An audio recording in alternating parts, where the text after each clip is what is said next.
Um, I feel like we learn a lot from history. So I'm just curious to find out how we've had high surpluses, um, during the time when we had no tax raises. We was, saving like over 14 million.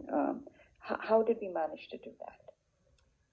Well, it's as we talked about. So during that period, we had housing growth, um, increased business parks, some commercial property growth, and probably didn't have a lot of enrollment pressure. We had some enrollment growth, but not, you build houses and then the students come afterwards. That typically is the scenario in a school district.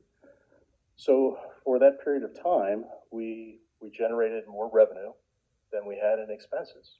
And talking to our historian, Director Bertoni, we probably could have put a little more money into our buildings back then, but we did. But we saved it for today, to do construction, as enrollment went up and we have, our buildings are fuller and we have more students, then we need more space. So that's probably the only scenario. It's not like we got a lot of extra state subsidies or something back then.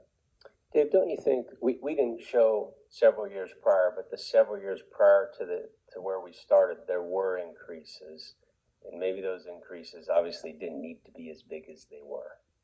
Is that safe to say? That's fair. From what you've looked at? Yes. So to bet on that too, was there any like property transactions or anything like, that the time scale that you showed starting in 2013, like what was the rollover from the previous year, right? Because is this money generated during that year, or was this like the operating budget, like that would have included like a rollover balance? Yeah, there's no rolling over. That is the Okay. Positive revenue For that year. balance for that year. Okay. Right? And each year stands on its own.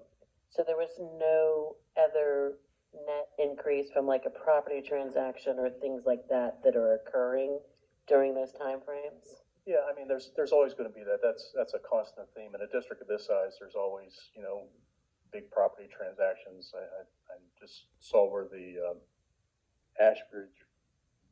I'm sorry, I meant like the Weaver property, like us selling a property that we owned. Oh no, that would not count towards this.